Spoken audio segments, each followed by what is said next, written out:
Et comme je n'ai que 10 minutes, donc je vais commencer immédiatement donc, ma présentation. La régie? J'attends la régie. OK, voilà. Donc ça porte donc sur la géopolitique et géostratégie de l'énergie face aux transitions énergétiques et écologiques en Afrique pour un développement durable. Alors, je vais en fait présenter avec ce sommaire-là. Ça ne vient pas? OK. Donc le sommaire, comme vous le voyez, je vais parler des ressources énergétiques et la question du réchauffement climatique. Parce qu'en fait, la thématique, c'est le changement climatique. Et ensuite, de la géopolitique et géostratégie de l'énergie, des transitions énergétiques et transitions écologiques. Et je vais parler particulièrement des énergies renouvelables dans les transitions énergétiques et écologiques en Afrique pour un développement durable. Et bien sûr, je vais parler spécialement de la place de l'énergie solaire et en complément, je vais parler du nucléaire. Parce que j'ai compris que beaucoup de gens ne comprennent pas quand ils parlent du nucléaire. Ils ne savent pas exactement de quoi ils parlent. Donc, c'est pour cette raison donc, qu'il est important donc, de parler du nucléaire, surtout la fusion thermonucléaire contrôlée. Alors, les différentes sources d'énergie. On a bien sûr le charbon, le pétrole, le gaz, le nucléaire. Ça, ce sont des énergies fossiles. Ensuite, il y a les énergies renouvelables. L'hydraulique, l'énergie solaire, l'énergie éolienne, la biomasse, l'énergie géothermique, etc., etc. Et tout ça, ça appelle donc les défis de la transition énergétique et écologique. Bon, d'abord, je vais vous présenter un schéma sur l'énergie dans le monde. La source, c'est l'Agence internationale de l'énergie. Et comme vous le voyez, le charbon se taille la part du lion. Le charbon et le pétrole se taillent la part du lion. Le gaz naturel, c'est à peu près 22%.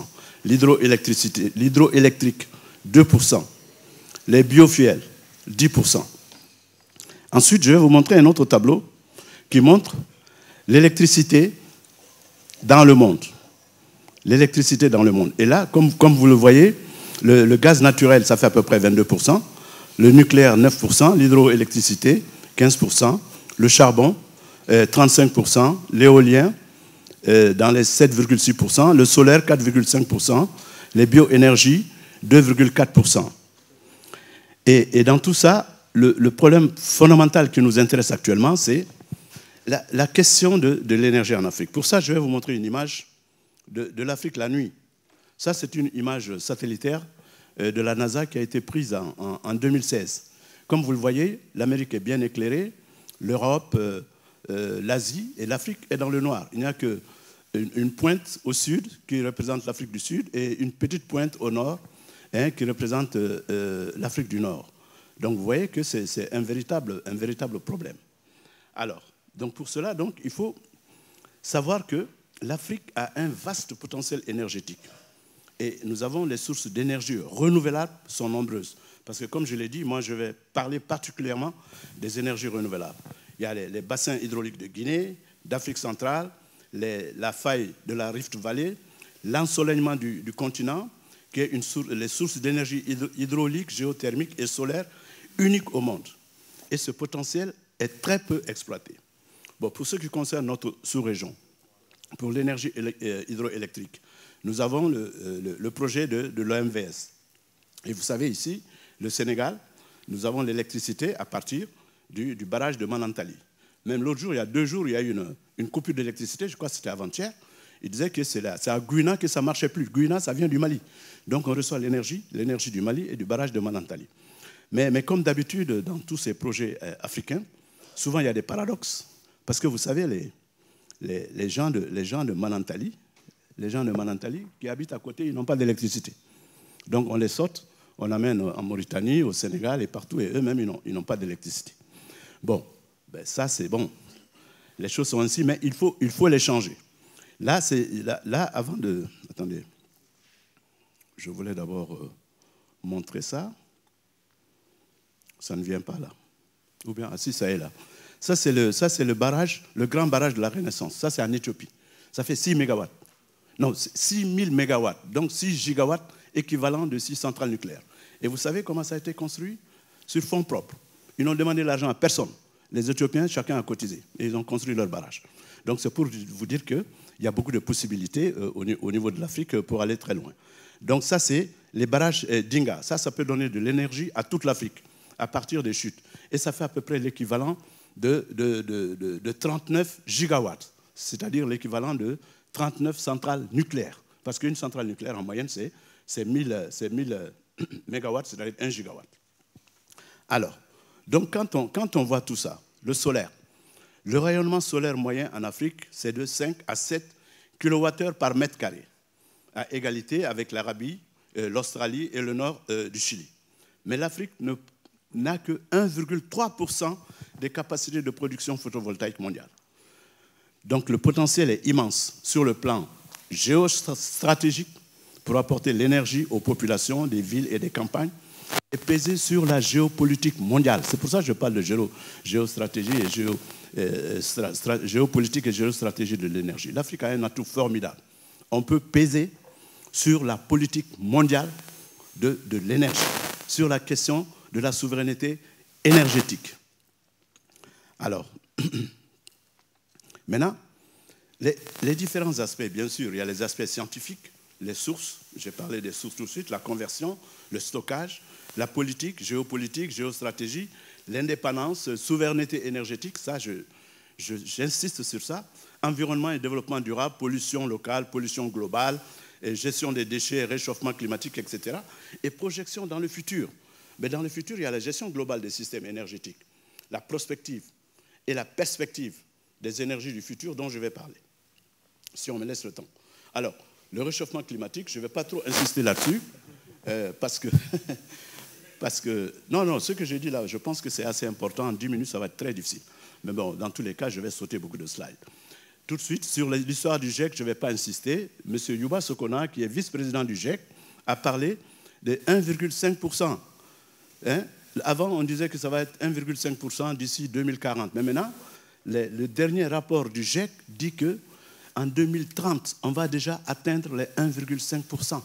Donc, nous sommes au seuil de la catastrophe climatique.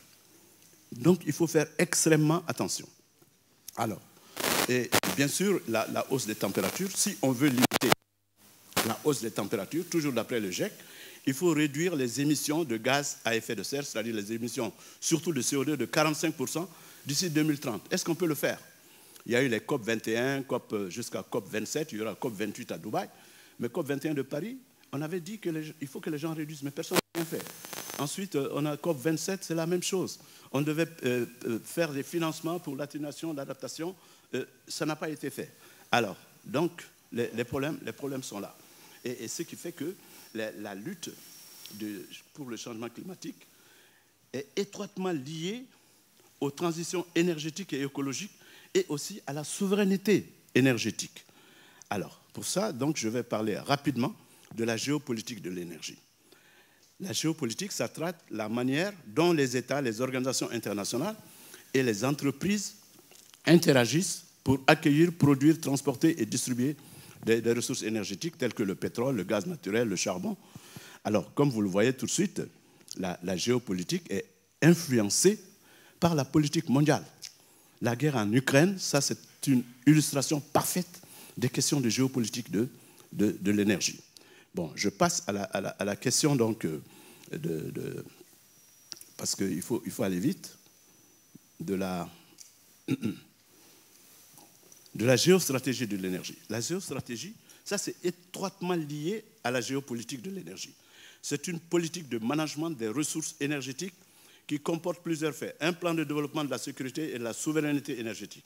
Un plan de réduction de l'impact environnemental de l'exploitation des ressources énergétiques et un plan de développement de la durabilité des ressources énergétiques et leur économie.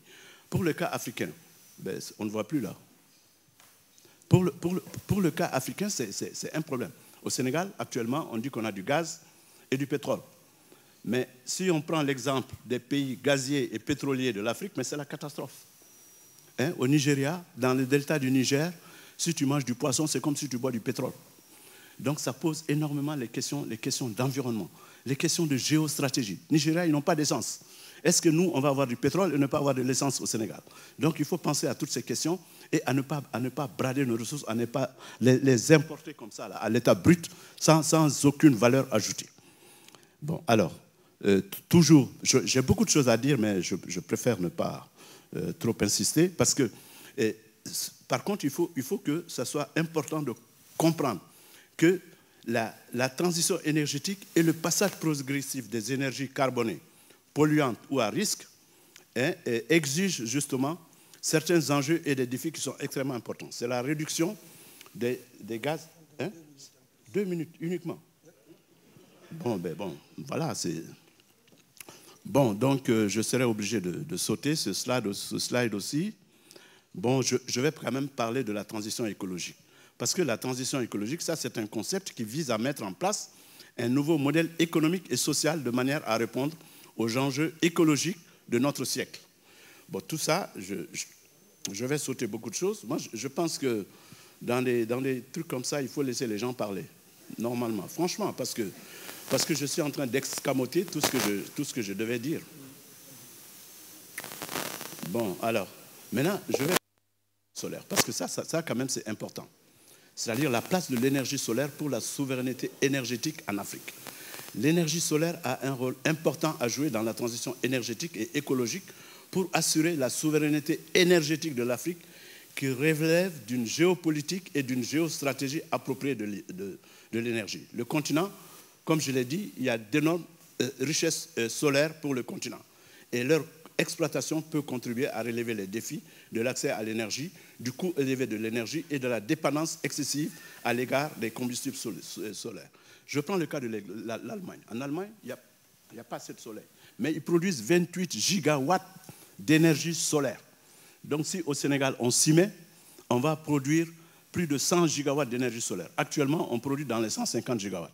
Et dans les 150 mégawatts, ça c'est déjà bien, avec les stations de Malicounda, de Thiès, etc. Donc le Sénégal est en train d'aller quand même vers les énergies renouvelables. Bon, mais comme il faut aller vite, ben oui, je vais... Hein? Comment? Je sais que c'est frustrant, mais il faut que tout le monde essaie de respecter les... Oui, mais moi, je n'ai pas terminé. Je dois parler des énergies renouvelables jusqu'au bout. Bon, en fait, pour la question du soleil, je signale que le Sahara... Je suis désolé, mais il faut respecter. Donc, vous voulez que j'arrête? Bon, d'accord. Vous concluez, vous êtes à 12 minutes 31 secondes.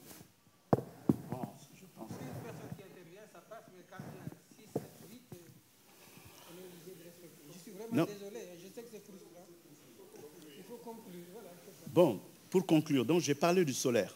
Je pense que dans le cadre de la transition énergétique et de la transition écologique, l'Afrique doit compter sur le solaire. Avec le solaire, on peut électrifier toutes nos campagnes, toutes nos écoles, tous nos hôpitaux, toutes nos villes. On peut faire ça. Mais il faut aussi penser aux énergies du futur. Pour les énergies du futur, il y a l'Europe qui est en train de dire qu'il faut revenir au nucléaire. Moi, je pense que ce n'est pas une option pour l'Afrique de revenir au nucléaire par la fission. Il faut revenir au nucléaire par la fusion, qui consiste à fusionner des atomes légers et à obtenir une énergie colossale. Dans 1 litre d'eau, il y a 40 mg de deutérium qui permet de brûler 3000 litres de pétrole. Ensuite, il y a l'hydrogène vert qu'on peut obtenir aussi à partir de l'eau, en faisant l'électrolyse de l'eau. Donc, à partir de l'eau, on peut avoir de l'énergie ad vitam aeternam et on peut avoir de l'hydrogène. Donc c'est ça, les alternatives pour l'Afrique sur la transition énergétique et écologique. Je vous remercie.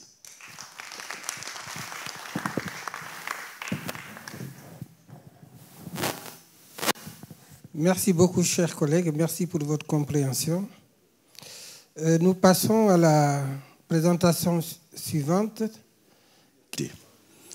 Et comme je n'ai que 10 minutes, donc je vais commencer immédiatement donc, ma présentation. La régie? J'attends la régie. OK, voilà. Donc ça porte donc sur la géopolitique et géostratégie de l'énergie face aux transitions énergétiques et écologiques en Afrique pour un développement durable. Alors, je vais en fait présenter avec ce sommaire-là. Ça ne vient pas? OK. Donc le sommaire, comme vous le voyez, je vais parler des ressources énergétiques et la question du réchauffement climatique. Parce qu'en fait, la thématique, c'est le changement climatique. Et ensuite, de la géopolitique et géostratégie de l'énergie, des transitions énergétiques et transitions écologiques.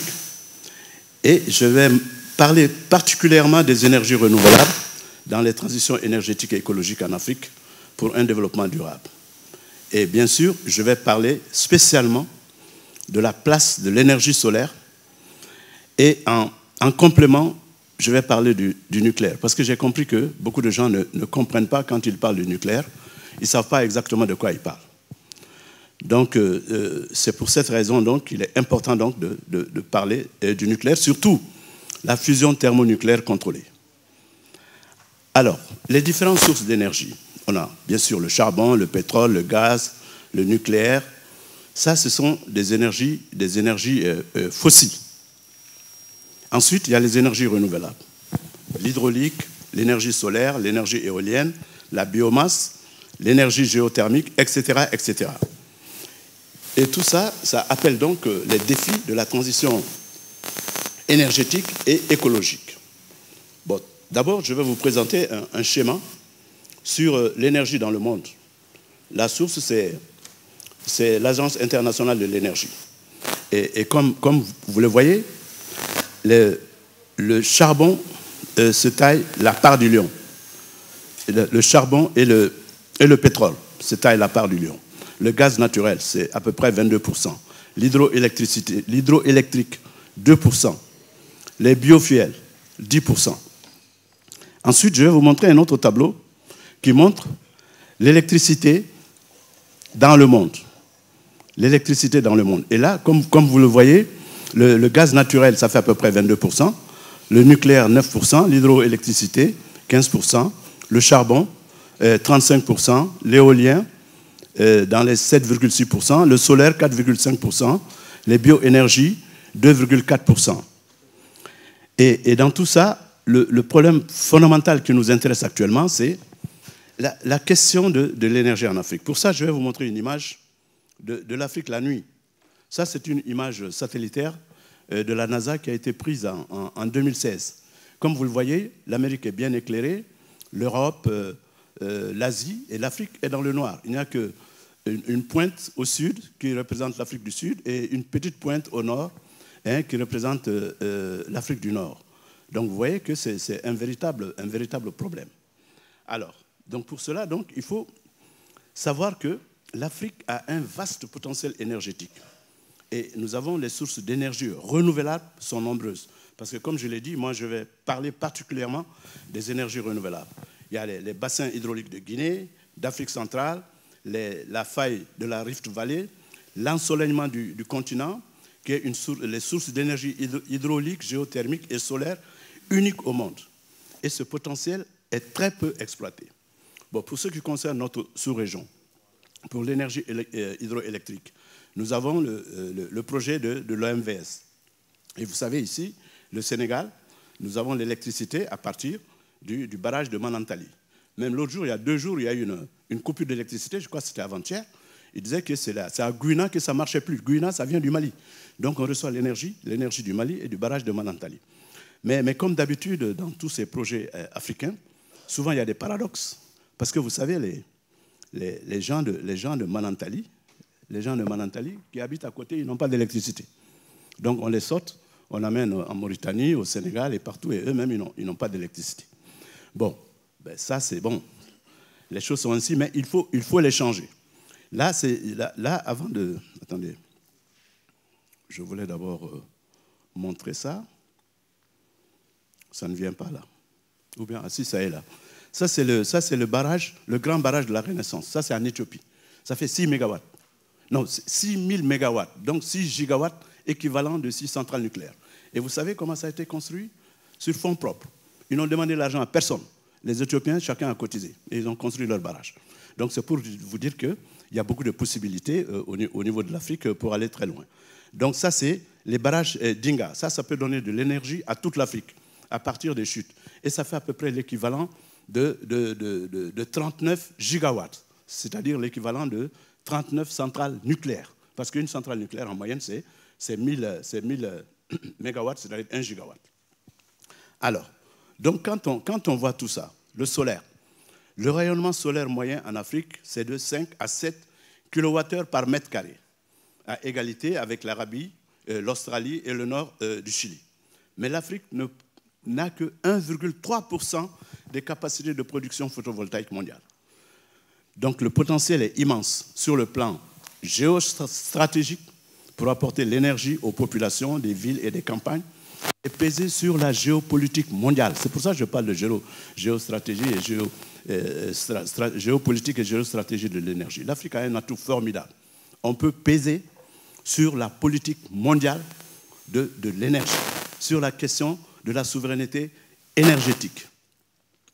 Alors, maintenant, les différents aspects, bien sûr, il y a les aspects scientifiques, les sources, j'ai parlé des sources tout de suite, la conversion, le stockage, la politique, géopolitique, géostratégie, l'indépendance, souveraineté énergétique, ça, j'insiste sur ça, environnement et développement durable, pollution locale, pollution globale, gestion des déchets, réchauffement climatique, etc. Et projection dans le futur. Mais dans le futur, il y a la gestion globale des systèmes énergétiques, la prospective et la perspective des énergies du futur dont je vais parler, si on me laisse le temps. Alors, le réchauffement climatique, je ne vais pas trop insister là-dessus, parce que... Non, ce que j'ai dit là, je pense que c'est assez important. En 10 minutes, ça va être très difficile. Mais bon, dans tous les cas, je vais sauter beaucoup de slides. Tout de suite, sur l'histoire du GIEC, je ne vais pas insister. M. Yuba Sokona, qui est vice-président du GIEC, a parlé de 1,5%. Avant, on disait que ça va être 1,5% d'ici 2040. Mais maintenant, le dernier rapport du GIEC dit qu'en 2030, on va déjà atteindre les 1,5%. Donc, nous sommes au seuil de la catastrophe climatique. Donc, il faut faire extrêmement attention. Alors, et bien sûr, la hausse des températures, si on veut limiter la hausse des températures, toujours d'après le GIEC, il faut réduire les émissions de gaz à effet de serre, c'est-à-dire les émissions surtout de CO2 de 45% d'ici 2030. Est-ce qu'on peut le faire? Il y a eu les COP 21, jusqu'à COP 27, il y aura COP 28 à Dubaï. Mais COP 21 de Paris, on avait dit qu'il faut que les gens réduisent, mais personne n'a rien fait. Ensuite, on a COP 27, c'est la même chose. On devait faire des financements pour l'atténuation, l'adaptation. Ça n'a pas été fait. Alors, donc, les problèmes sont là. Et ce qui fait que la lutte pour le changement climatique est étroitement liée aux transitions énergétiques et écologiques et aussi à la souveraineté énergétique. Alors, pour ça, donc, je vais parler rapidement de la géopolitique de l'énergie. La géopolitique, ça traite la manière dont les États, les organisations internationales et les entreprises interagissent pour accueillir, produire, transporter et distribuer des ressources énergétiques telles que le pétrole, le gaz naturel, le charbon. Alors, comme vous le voyez tout de suite, la géopolitique est influencée par la politique mondiale. La guerre en Ukraine, ça c'est une illustration parfaite des questions de géopolitique de l'énergie. Bon, je passe à la question donc parce qu'il faut aller vite, de la géostratégie de l'énergie. La géostratégie, ça c'est étroitement lié à la géopolitique de l'énergie. C'est une politique de management des ressources énergétiques qui comporte plusieurs faits. Un plan de développement de la sécurité et de la souveraineté énergétique. Un plan de réduction de l'impact environnemental de l'exploitation des ressources énergétiques et un plan de développement de la durabilité des ressources énergétiques et leur économie. Pour le cas africain, ben, on ne voit plus là. Pour le cas africain, c'est un problème. Au Sénégal, actuellement, on dit qu'on a du gaz et du pétrole. Mais si on prend l'exemple des pays gaziers et pétroliers de l'Afrique, mais c'est la catastrophe. Hein? Au Nigeria, dans le delta du Niger, si tu manges du poisson, c'est comme si tu bois du pétrole. Donc ça pose énormément les questions d'environnement, les questions de géostratégie. Nigeria, ils n'ont pas d'essence. Est-ce que nous, on va avoir du pétrole et ne pas avoir de l'essence au Sénégal? Donc il faut penser à toutes ces questions et à ne pas brader nos ressources, à ne pas les importer comme ça, là, à l'état brut, sans aucune valeur ajoutée.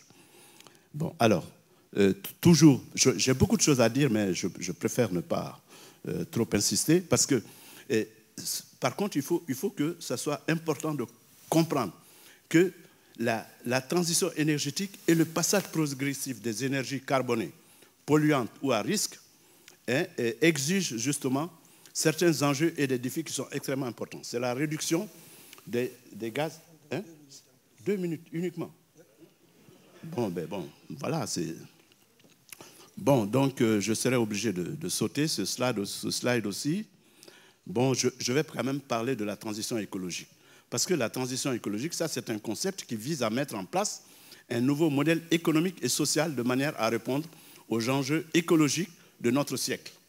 Bon, tout ça, je vais sauter beaucoup de choses. Moi, je pense que dans des trucs comme ça, il faut laisser les gens parler, normalement, franchement, parce que je suis en train d'escamoter tout ce que je devais dire. Bon, alors, maintenant, je vais solaire, parce que ça quand même, c'est important. C'est-à-dire la place de l'énergie solaire pour la souveraineté énergétique en Afrique. L'énergie solaire a un rôle important à jouer dans la transition énergétique et écologique pour assurer la souveraineté énergétique de l'Afrique qui relève d'une géopolitique et d'une géostratégie appropriée de l'énergie. Le continent, comme je l'ai dit, il y a d'énormes richesses solaires pour le continent. Et leur exploitation peut contribuer à relever les défis de l'accès à l'énergie, du coût élevé de l'énergie et de la dépendance excessive à l'égard des combustibles solaires. Je prends le cas de l'Allemagne. En Allemagne, il n'y a pas assez de soleil. Mais ils produisent 28 gigawatts d'énergie solaire. Donc si au Sénégal, on s'y met, on va produire plus de 100 gigawatts d'énergie solaire. Actuellement, on produit dans les 150 gigawatts. Et dans les 150 mégawatts, ça c'est déjà bien, avec les stations de Malicounda, de Thiès, etc. Donc le Sénégal est en train d'aller quand même vers les énergies renouvelables. Bon, mais comme il faut aller vite, ben oui, je vais... Hein? Comment? Je sais que c'est frustrant, mais il faut que tout le monde essaie de respecter les... Oui, mais moi, je n'ai pas terminé. Je dois parler des énergies renouvelables jusqu'au bout. Bon, en fait, pour la question du soleil, je signale que le Sahara... Je suis désolé, mais il faut respecter. Donc, vous voulez que j'arrête? Bon, d'accord. Pour conclure, vous êtes à 12 minutes 31 secondes. Bon, je pense. Si une personne qui intervient, ça passe, mais quand il y a 6, 7, 8, on est obligé de respecter. Je suis vraiment désolé, je sais que c'est frustrant. Il faut conclure, voilà. Bon, pour conclure, donc j'ai parlé du solaire. Je pense que dans le cadre de la transition énergétique et de la transition écologique, l'Afrique doit compter sur le solaire. Avec le solaire, on peut électrifier toutes nos campagnes, toutes nos écoles, tous nos hôpitaux, toutes nos villes. On peut faire ça. Mais il faut aussi penser aux énergies du futur. Pour les énergies du futur, il y a l'Europe qui est en train de dire qu'il faut revenir au nucléaire. Moi, je pense que ce n'est pas une option pour l'Afrique de revenir au nucléaire par la fission. Il faut revenir au nucléaire par la fusion, qui consiste à fusionner des atomes légers et à obtenir une énergie colossale. Dans 1 litre d'eau, il y a 40 mg de deutérium qui permet de brûler 3000 litres de pétrole. Ensuite, il y a l'hydrogène vert qu'on peut obtenir aussi à partir de l'eau, en faisant l'électrolyse de l'eau. Donc, à partir de l'eau, on peut avoir de l'énergie ad vitam aeternam et on peut avoir de l'hydrogène. Donc, c'est ça, les alternatives pour l'Afrique sur la transition énergétique et écologique. Je vous remercie.